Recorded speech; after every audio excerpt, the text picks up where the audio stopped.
Au cœur du Lot-et-Garonne, la propriété de Philippe Ginesté détonne. Voilà, donc ici un beach soccer, ensuite de tennis. En 2 ans, ce patron d'une grande chaîne de magasins a transformé ses 40 hectares en mini-parc d'attractions. Ce mini-golf, le plus grand mini-golf d'Europe. Et le manège, c'est pour les enfants. Et oui, les enfants. Cerise sur le gâteau, un château dont certains bâtiments datent du XIIIe siècle. Quand Philippe Ginesté l'achète en 2013, la bâtisse est en mauvais état. Mais surtout, la couleur ne lui plaît pas. Pour les travaux, il dépense des centaines de milliers d'euros, avec au final un résultat original.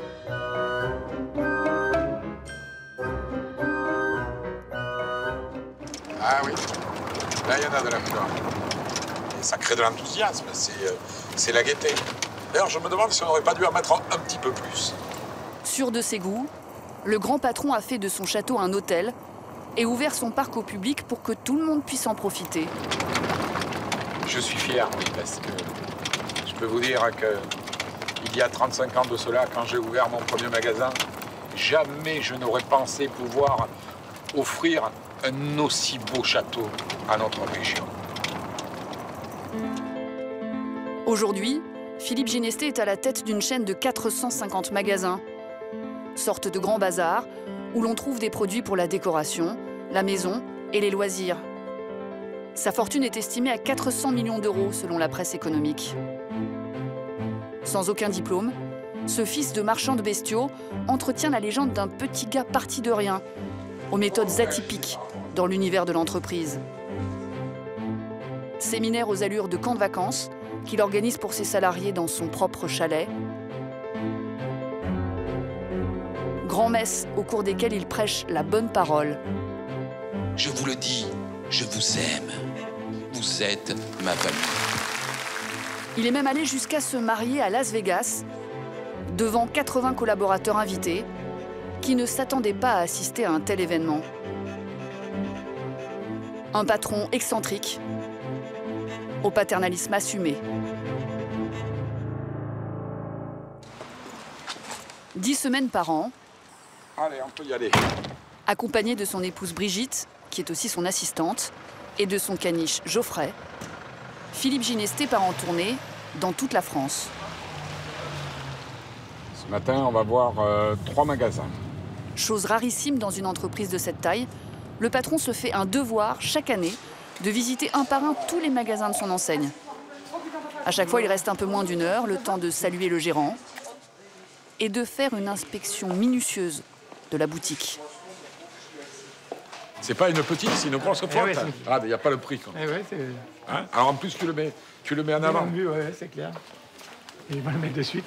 Et là, tu trouves que ça fait vraiment Noël Il manque un peu de déco. J'ai vu des magasins, il y a les boules, il y a des jouets, ça fait beaucoup plus fête. Tout à fait, je suis entièrement d'accord avec vous. Ouais.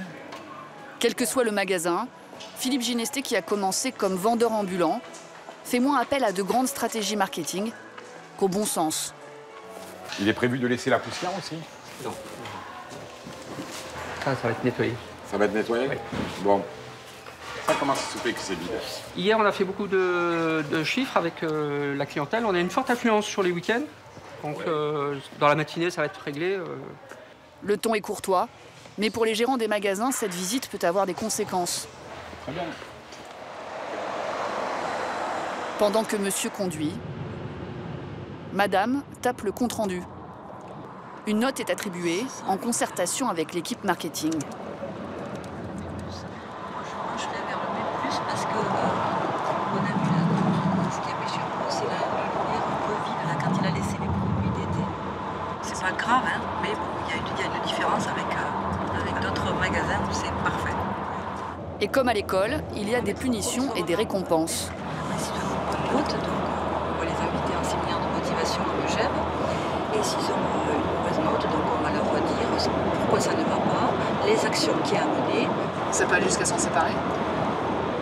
Ça peut arriver jusqu'à... Oui, bien sûr. 4 gestionnaires n'ont pas vu leur contrat renouvelé l'année dernière, sur un total de 450 magasins. Les tournées du patron sont donc redoutées, mais il n'arrive jamais à l'improviste. Tous les gérants peuvent suivre en temps réel le trajet de son véhicule.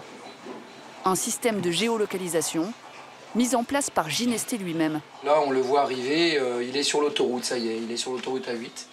Donc dans 10 minutes, il est chez nous. Plus la voiture elle arrive et plus on est en stress.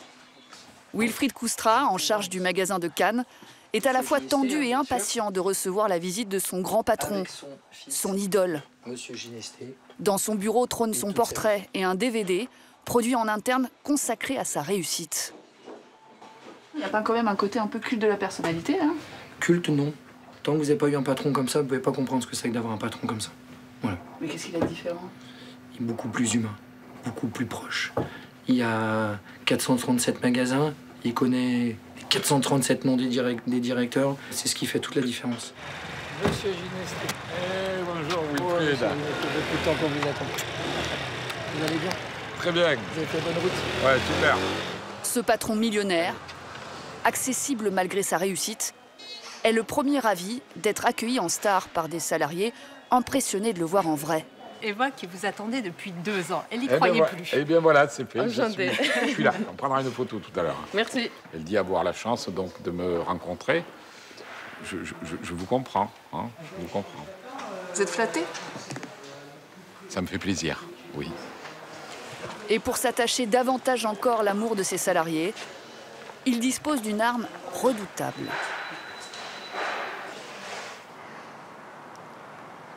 « 12 semaines par an, il organise pour ses équipes des séminaires dans ce chalet de 2000 m² qu'il a fait construire et modestement appelé le Saint-Philippe. Voilà. 15 chambres sur 6 niveaux. Bien, ici, nous entrons dans la partie donc fitness. Ce chalet a une particularité. Il a un mur d'escalade de 12 mètres. Hein. Sauna. Hammam, comme au Maroc. Il y a bien sûr une piscine intérieure avec nage à contre-courant, un jacuzzi et, petite originalité, une terrasse amovible qui se transforme en bassin extérieur chauffé. Un chalet estimé à 50 millions d'euros, dont le grand patron profite rarement seul. Ce soir, il a invité une quarantaine de collaborateurs de la région à passer la soirée chez lui. Certains vont même y dormir. Et ils en prennent plein la vue. Et quand on arrive, on se sent tout de suite privilégié. On sent qu'on arrive dans un cadre un peu particulier, moitié festif, moitié travail. On sait qu'en général, c'est pour des bons moments qu'on vient ici. Ont même été conviés les conseillers et le maire de Domancy, une commune voisine dans laquelle un nouveau magasin vient d'ouvrir. Derrière le bar, tenue décontractée, Philippe Ginesté assure lui-même le service. Champagne à volonté. Certains invités sont déjà venus en séminaire. C'est ici que Ghislaine Génuin s'est aperçue qu'elle était enceinte. Et comme c'est Philippe Ginesté en personne qui a annoncé la nouvelle à son mari, elle a voulu lui rendre un hommage étonnant. Comme il s'appelle Philippe, ben mon fils s'appelle Philippe. Et maintenant, il a 4 ans. Voilà. Qu'est-ce qu'on vous dit dans votre entourage? On peut nous dire des fois que c'est une secte, parce qu'on est vraiment, que Monsieur Ginesté, on n'est pas en adoration, mais c'est vrai qu'on est... c'est pas un gourou, moi je peux pas, moi j'appelle ça un papa. Non? Un rôle qu'assume parfaitement le patron. En chef de clan, il pousse son épouse Brigitte à danser avec Monsieur le maire.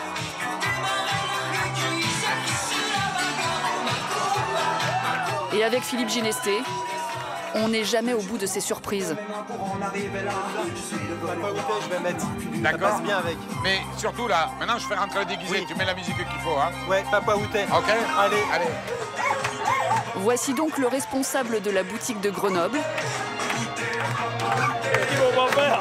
Monsieur le maire, méconnaissable. Et le numéro 2 de l'ensemble du réseau des magasins. À chaque fois,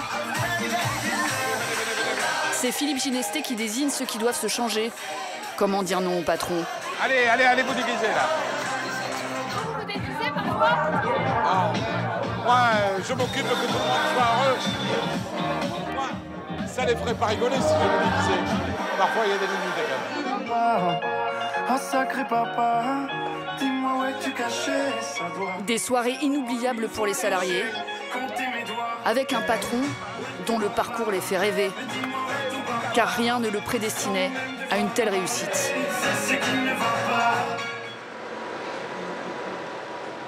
Philippe Ginesté est né à Villeneuve-sur-Lot, dans le Lot-et-Garonne.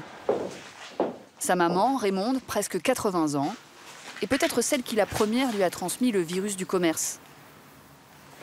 Elle et son mari étaient maquignons. Ils achetaient et revendaient des veaux sur les foires agricoles. Voilà mon Philippe avec son frère, avec les veaux, oui. Là, canaille. Il était canaillou. Est-ce qu'il était bon élève, Philippe, à l'école? Pas du tout. Pas du tout, pas du tout, pas du tout. Il pensait que s'amuser, les copains. Il nous a donné beaucoup de soucis. On s'est beaucoup inquiété avec son père de ce qu'on allait en faire. Beaucoup. Philippe est mis en pension, mais les résultats ne s'améliorent pas. À 15 ans, sans aucun diplôme, il arrête l'école pour travailler auprès de ses parents. Il savait bien vendre, oui. Pour vendre, oui. C'était un bon vendeur. Ambitieux, il monte à Paris à 19 ans et décroche un boulot de vendeur d'aspirateurs en porte-à-porte. Il devient rapidement l'un des meilleurs de France. À 27 ans, grâce à ses économies, il ouvre un magasin à la sortie de Villeneuve-sur-Lot, dans ce hangar. Une sorte de bazar, avec des produits à petit prix et un nom accrocheur. J de Ginesté, fille de Philippe. C'était à l'époque des solderies. Donc c'est devenu Jiffy le vrai soldeur. À grand renfort de panneaux publicitaires, il va réussir à faire de l'ouverture de son magasin un événement que toute la ville attend. Ça nous a occasionné ici, sur cette route, des bouchons où la gendarmerie devait venir faire la circulation. Et entre nous, je pense que ça a été notre meilleure pub. 35 ans plus tard, son siège social est toujours à Villeneuve-sur-Lot. Sa société fait plus d'1 milliard d'euros de chiffre d'affaires, emploie 6500 salariés. Bonjour Sophie, bonjour. Et la famille n'est jamais loin. D'abord, tu me fais un point sur le chiffre. Écoute, la première semaine, c'est bien passé, la première semaine de novembre. Aujourd'hui, il a rendez-vous avec son directeur général, qui n'est autre que son fils unique, Alexandre. Ça, c'était la première fois qu'on faisait... C'est lui qui un jour devrait reprendre la société. Mais ce n'est pas encore lui le patron. Là c'est pareil. Là, tu vas pas jusqu'au 20 décembre. 10 décembre, il n'y en a plus. C'est possible. Eh oui. Mais osez faire un peu plus de quantité. Il a une sacrée personnalité quand même, le papa. C'est difficile d'exister à côté? C'est pas difficile parce que c'est quelque chose que on vit comme ça depuis très longtemps. Il est très charismatique. Ouais. Un père très présent qui va jusqu'à orchestrer le mariage surprise de son fils devant 900 salariés qui pensaient assister à un séminaire sur un paquebot de croisière. Alexandre et sa future femme devaient se marier 15 jours plus tard. Ils ne savaient pas que Philippe avait pris la liberté de changer la date. C'est bien tous ensemble que nous assisterons à la cérémonie de la mairie. Pour l'occasion, Jérôme Cahuzac, alors maire de Villeneuve-sur-Lot, a fait le déplacement sur le paquebot. Alexandre Ginesté, acceptez-vous de prendre pour épouse Sophie Lebrun, ici présente? Oui. Grâce à son réseau, il a même obtenu la bénédiction du mariage par des stars du showbiz. Désolé de ne pas être là, je te fais une grosse bise. Hey, salut à tous les deux. Je voulais juste vous souhaiter d'avoir beaucoup de bonheur et félicitations pour ce beau mariage. Et puis, vous embrassez les invités pour moi, hein. Bye bye les invités, bye bye les invités. C'était Gilbert Montagnier.